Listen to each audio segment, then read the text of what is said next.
Yeah, no, I mean, that stuff's always there. I mean, anytime you're in the public eye, there's always going to be a wacko.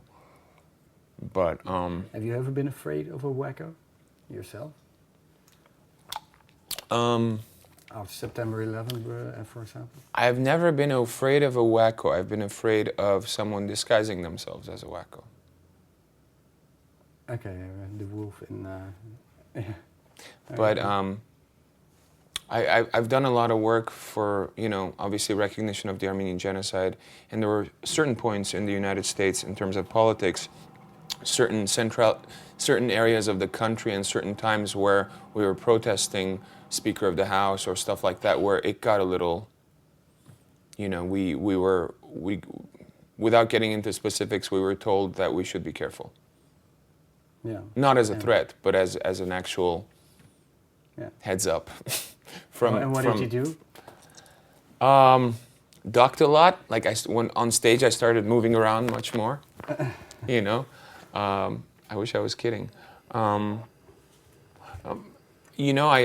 had good security people around me that had really good contacts as well with, different agencies and whatnot. So that kind of helped out at the time. You never been actually afraid that you didn't have control over, live or die? No one has control over anything. Yeah, okay, that's true. Here's a good apple. Okay. Yeah, can we, in general then, I was saying, where does your politic and social concern, where does it come from? Where did it start? Was it already when you were a kid, or? I'm either a kid or a preteen. I think it started from the hypocrisy of the denial of the Armenian genocide within a well-known democracy. Was it the first issue that? Yeah. And that's because it's a personal issue. My grandparents both were survivors, and so I thought, geez, if something like this is denied because of geopolitical expediency or economics, and how many other truths are there that we need to know about?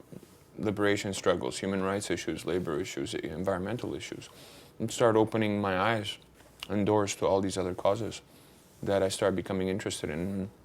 Ultimately, it led to the understanding that it's all about justice and injustice more so than nations or, other sorts of, communities. It's more about balance, no matter what the issue is. Yeah, okay, justice, injustice, balance.